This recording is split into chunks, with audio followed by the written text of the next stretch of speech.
sulfate. Plus ammonia is acid or base?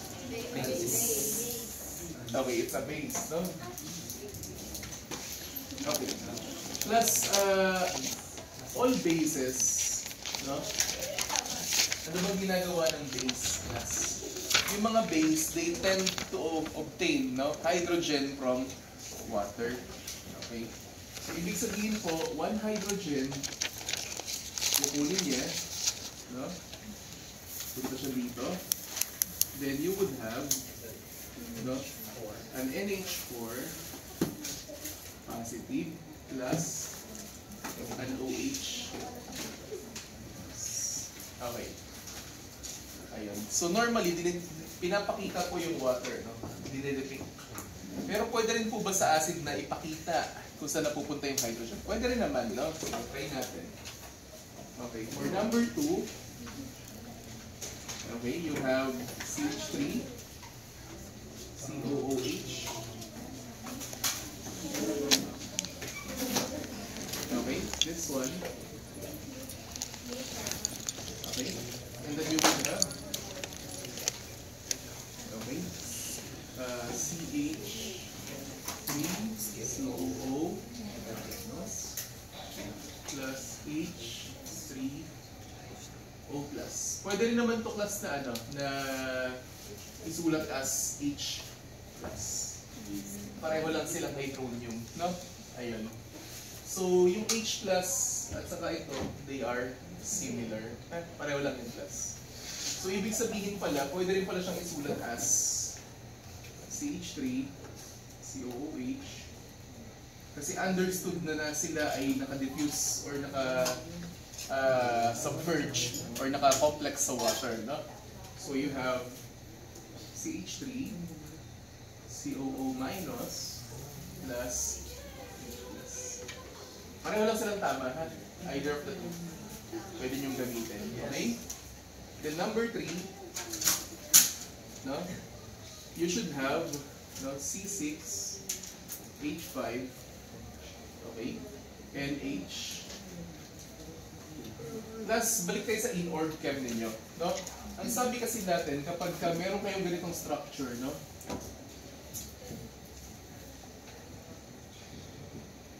Anong functional group to? You call this amine. Tama? Okay. Now, kapag daw may amine, automatic na yung compound mo would become this. Okay? Oh. The more na merong amine, the more na mas basic yung compound, di ba? Kaya nga sa type of amino acids, no, may mga basic amino acids. Ayan. Okay. Now, kapag nakakita naman kayo ng COOH, no? Okay, ano ba yung COOH?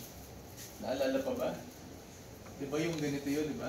C, double bond O, O, tapos, anong tawag yun dito? Carboxylic.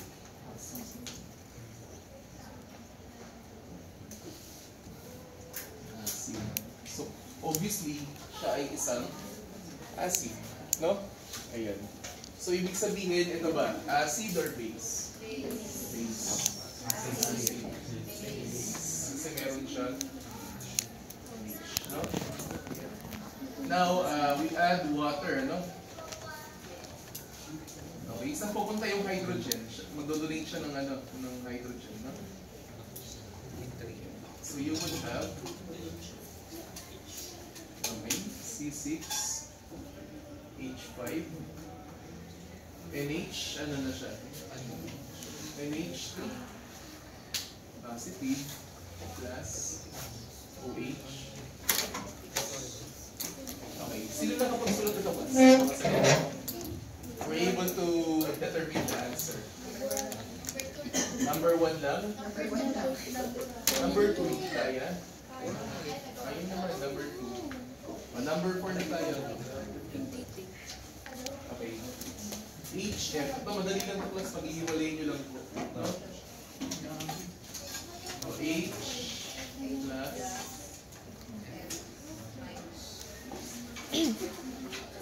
yun? Ay, tama ako.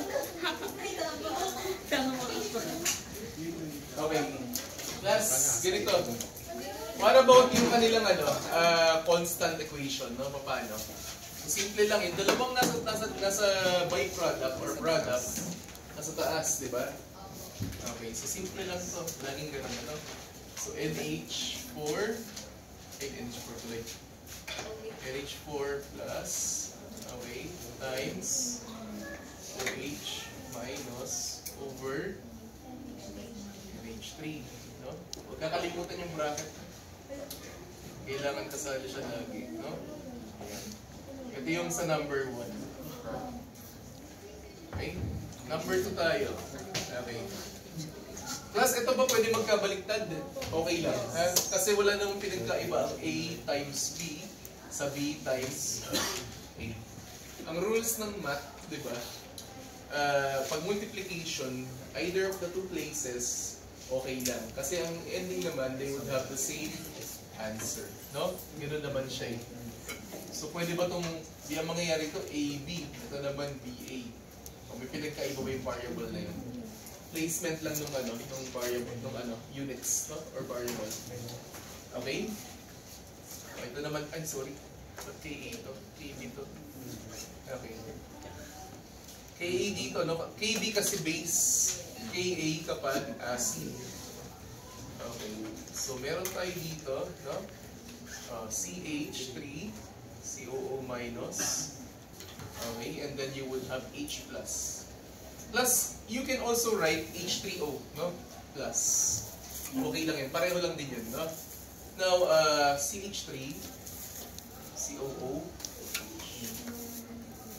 Yan. Ito yung if you wrote the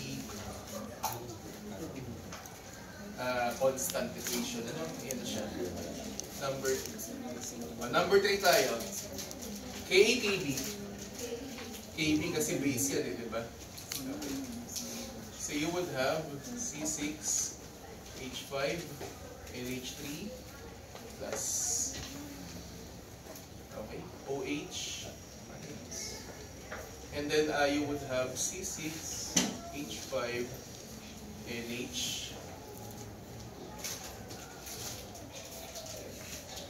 Plus, ganito, kapag ka base, yung water would donate hydrogen.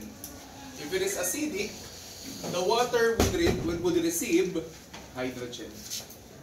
Okay? Ulitin ko kapag base, okay, yung water natin is donator-acceptor. Ano siya? Pag base, donator siya. Donator of hydrogen.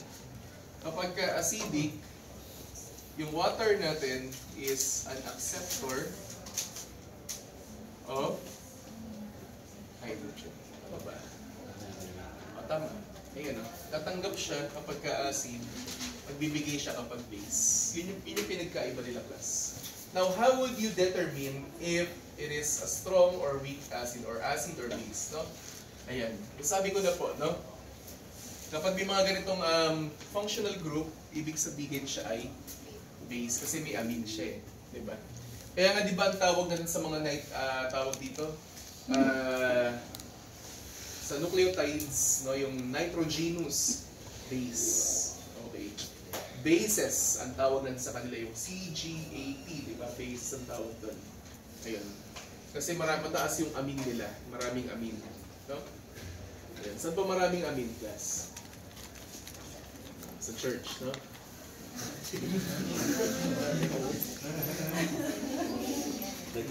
Yung ano? Wala ako ng resignation. Uy, harang. Saglit lang naman. Bilisan. Wala.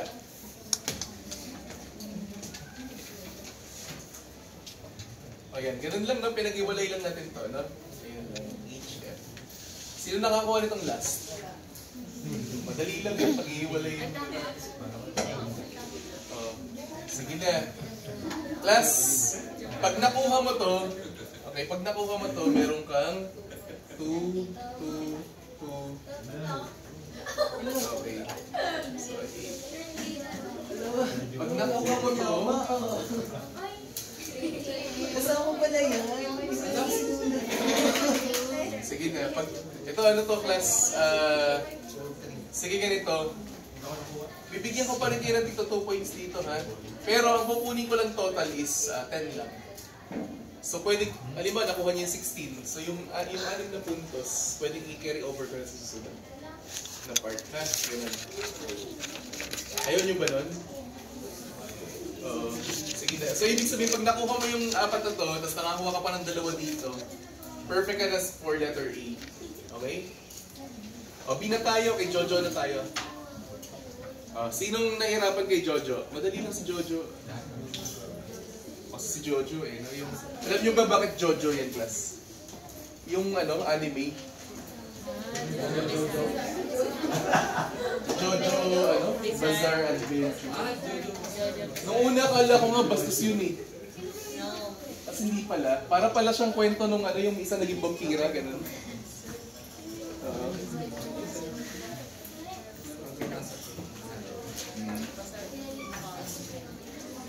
Sige na. Plus yung sabi,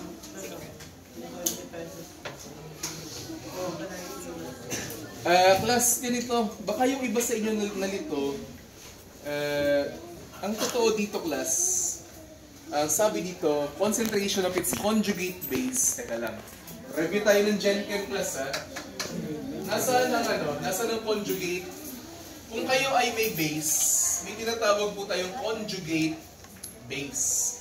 Kung kayo ay may acid, ay sorry, mali pala, baliktad. Kung kayo ay may base, may tinatawag kayong conjugate acid. Kung kayo ay may acid, may tinatawag po kayong conjugate base. Okay. So ano yung conjugates na yun, ano?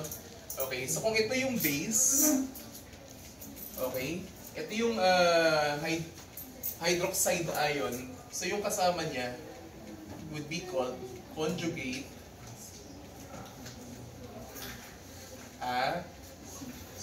So ibig sabihin, ito po yung conjugate base. Kasi ito ay acid. Okay, naalala?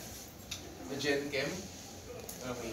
So ibig sabihin, sa B kasi, ang sabi niya dito, CH3, COO. Okay, so you would have CH3, COO minus, plus H. So this would be your, conjugate base. And yung concentration niya is 3.2 times 10, negative 3,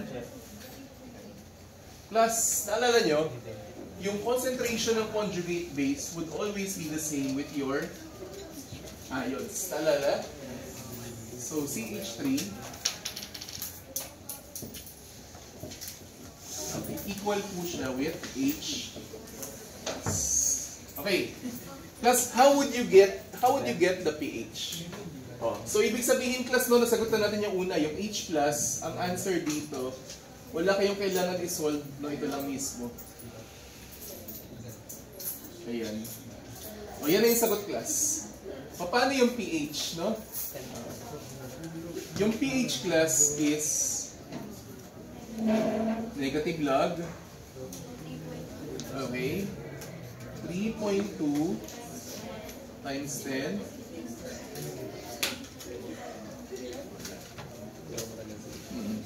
O sige nga, kayo nga, class. Anong pH natin? 2.49.